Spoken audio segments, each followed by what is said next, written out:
Kalau kita tengok Mekah ni, tuan-tuan keluar waktu ni berjalan,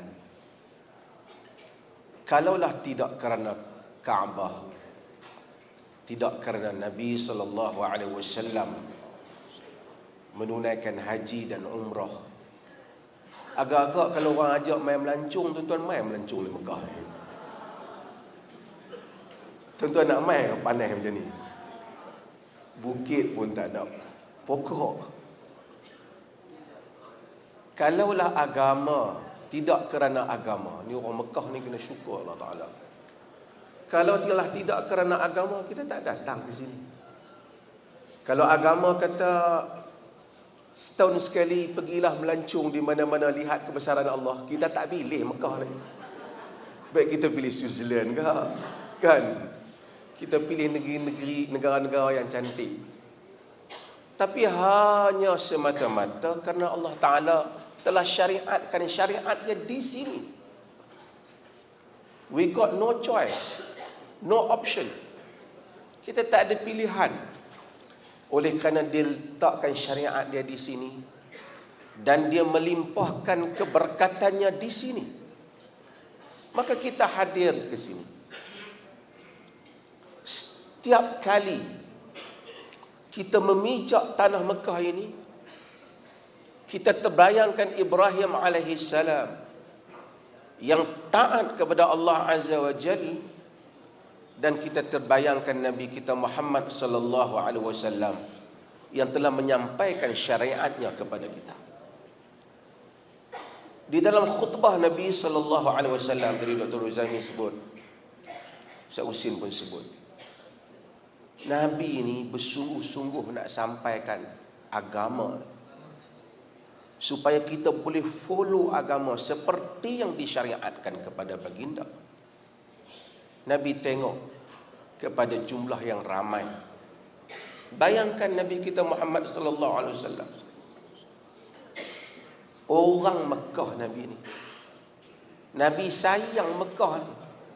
Ahabbul ard ilayya, bumi yang paling aku sayang, kata Nabi, Mekah. Kalaulah tidak kaummu, kalaulah tidak kaum orang Mekah mengeluarkan aku daripadanya, ma akhraju minha, aku takkan keluar daripadanya. Seperti dalam riwayat Imam Tirmizi. Tapi orang keluar, Nabi sayang kat Mekah. Nabi dibuang daripada Mekah ni. Bukan kata hang pergi pindah tempat lain lah. Kira kalau hang tunggu, memang macam itulah. Kalau tunggu, memang kami akan bunuh. Nabi keluar daripada Mekah ni. Tapi apabila syariat datang, tawaf, sa'i, ibadah di Mekah, Nabi balik ke Mekah ni. Kita datang ke Mekah ni kerana mengenangkan Nabi sallallahu alaihi wasallam. Setelah Nabi mari semula, satu-satunya haji Nabi. Sekali itu Nabi haji, dan haji yang terakhir, Hajjatul Wada'. Mata Nabi, bayangkan mata seorang insan, Rasul Bashar, yang dihalau keluar, yang dibuang oleh kaumnya. Ketika Nabi bergerak daripada Madinah nak pergi ke Mekah, mata Nabi melihat manusia bergerak menuju ke Mekah. Hasil daripada penat lelah, perjuangan yang getir. Dan apabila manusia berhimpun di depan Nabi sallallahu alaihi wasallam, Nabi berucap panjang. Antaranya Nabi menyatakan, ayyuhan nas, antum mas'uluna anni, famadha antum qailun. Dalam sebahagian riwayat, innakum satus'aluna anni, famadha antum qailun.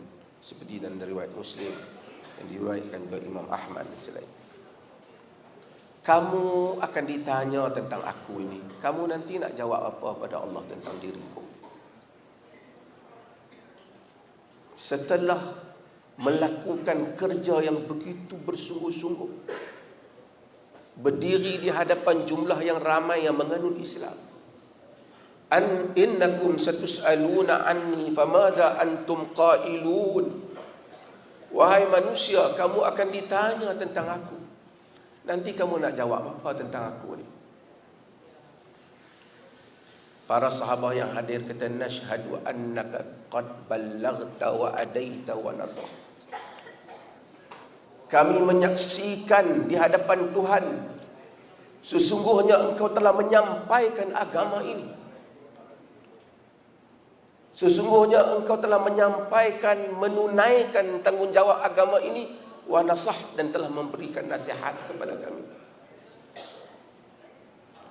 Nabi angkat jari, tunjuk, Allahumma syahad, Allahumma syahad. Ya Allah, kau jadi saksi, aku telah buat kerja ni. Itu Rasulullah sallallahu alaihi wasallam yang daripadanya kita mengambil manasik. Apabila baginda menyatakan khudhu anni manasikakum, ambil daripada aku cara ibadat haji kau. Maka kita haji seperti mana yang Nabi lakukan. Setengah orang dia melawak kan, dia perli kita. Dia kata dia pun nak buat haji cara Nabi, ingat pergi naik unta lah. Ini satu perkataan kadang-kadang ustaz pula sebut tu. Tahsabunahu hayyina wa huwa 'indallahi 'azim. Mungkin akan ada orang gelak kan, sama-sama dia apa? Kamu menyangka ia ringan sedangkan ia di sisi Allah besar. Ia besar di sisi Allah. Orang ingin mengikut manasik Nabi sallallahu alaihi wasallam. Kerana itu adalah syariat yang selalu saya sebut sebelum ini. Apabila orang datang kepada Imam Malik rahimahullah, tuan-tuan pun mungkin hafal peristiwa itu. Wahai Imam, di mana patut aku memulakan ihram? Aku nak mulakan ihram di mana? Dia kata, min haitsu ahraman Nabi sallallahu alaihi wasallam. Di mana tempat Nabi memulakan ihram? Orang Imam Malik di Madinah, Nabi mula ihram di Bir Ali, kita bagi dulu disebut sebagai Dzulhulaifah. Tapi logik orang ini, dia kata lebih baik mula di Masjid Nabi. Masjid Nabi semayang pun fadilat tinggi. Kenapa nak pergi mula di Dzulhulaifah? Dzulhulaifah sekarang tuan-tuan tengok Bir Ali dah ada masjid elok macam-macam. Dulu kosong, tak ada apa. Jadi dia kata mula di sana, mula di Masjid Nabi. Masjid Nabi semayang pun dah berapa 1000 pahala kali ganda.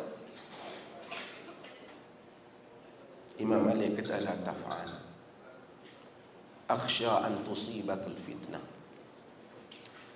Jangan buat, kata Imam Malik. Nanti aku bimbang kau ditimpa oleh fitnah.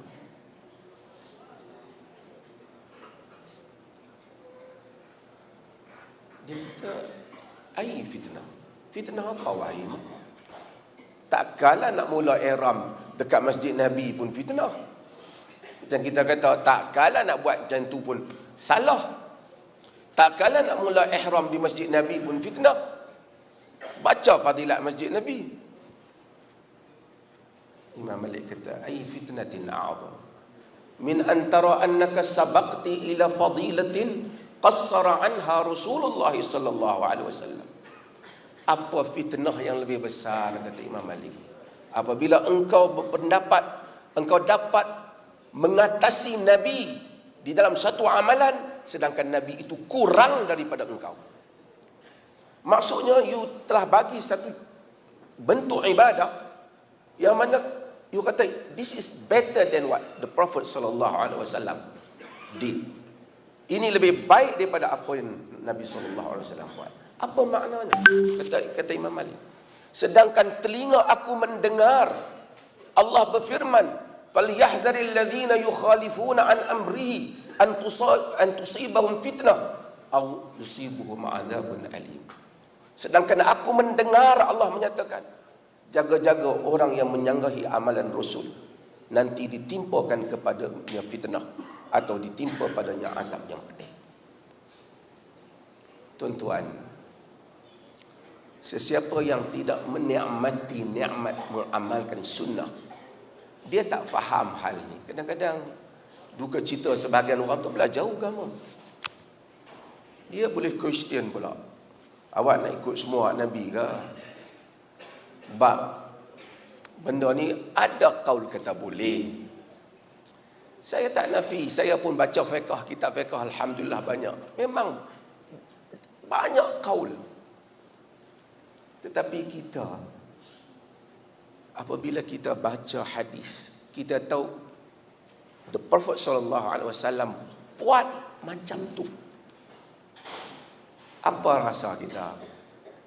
Dibandingkan orang kata memang buat macam Nabi pun boleh, buat hak saya cadang ni pun boleh. Mungkin juga macam hak dia cadang tu boleh. Bahkan di dalam haji ni memang syiar if'al wala haraj, buat tidak mengapa itu memang menjadi syiar di dalam takdim dan takhir sebahagian amalan, mendahulu dan melewatkan sebahagian amalan. Tapi yang ruang yang mana Nabi buat, apatah lagi apabila sesuatu amalan yang dicadangkan oleh ataupun disebut oleh fuqaha itu, sebahagian fuqaha kata mungkin boleh, sedangkan mereka tidak muttafaq hal itu, tak sepakat hal itu. Kita kalau boleh elokkan hal itu, kita buat yang mana sebiji macam Nabi SAW, atau mendekati yang dibuat oleh Nabi SAW. Saya datang dengan MKM ni first time lah tentang haji ni. Tapi alhamdulillah lah saya melihat, bukan saya nak jack mereka ni, sedaya mungkin lah cuba untuk mendekati apa yang Nabi buat. Walaupun sebahagian tu mungkin sunat saja, macam hari Tarwiyah, hari ke-8. Ialah sebahagian fuqaha menyatakan itu tidak termasuk di dalam amalan haji, kerana Nabi SAW hanya Tarwiyah itu baginda untuk mengumpulkan air. Tapi hatta Al-Imam Nawawi rahimahullah dalam mazhab Syafi'i dan semua menyebut sekurang-kurangnya sunnah pergi pada hari yang ke-8. Kita pergilah ke Mina pada hari yang 8. Mungkin kita tak kutip air macam Nabi dah, tapi baginda duduk di situ, kita pun duduk di situ. Siapa yang tak mau, tidak menjadi masalah. Dia tidak membatalkan hajinya. Tetapi dia macam ni, kalau kita tak mau, kita tak payah kata apa. Setengah orang bila dia tak mau, dia tahu tu puak nak ikut Nabi ingat tu, hari ke-8 pergi dah. Ini adalah sebenarnya, tu saya kata, wa tahsabunahu hayyina wa huwa 'indallahil 'azim. Kamu rasa perkataan tu dia pergi bersanya senyuman, ia tersangkut di sisi Allah bagi orang-orang yang ingin mengamalkan sunnah Nabi sallallahu alaihi wasallam. Orang nak amal, kita tak mau, kita tak payah cakap apa, biar dia amalkan. Orang ikut follow hari demi hari yang dilakukan oleh baginda sallallahu alaihi wasallam. Sebab itu pengalaman ni saya mengharapkan syarikat ni supaya bersungguh-sungguh dan cuba kekalkan apa yang boleh dibuat yang terbaik yang mengikut amalan Nabi sallallahu alaihi wasallam.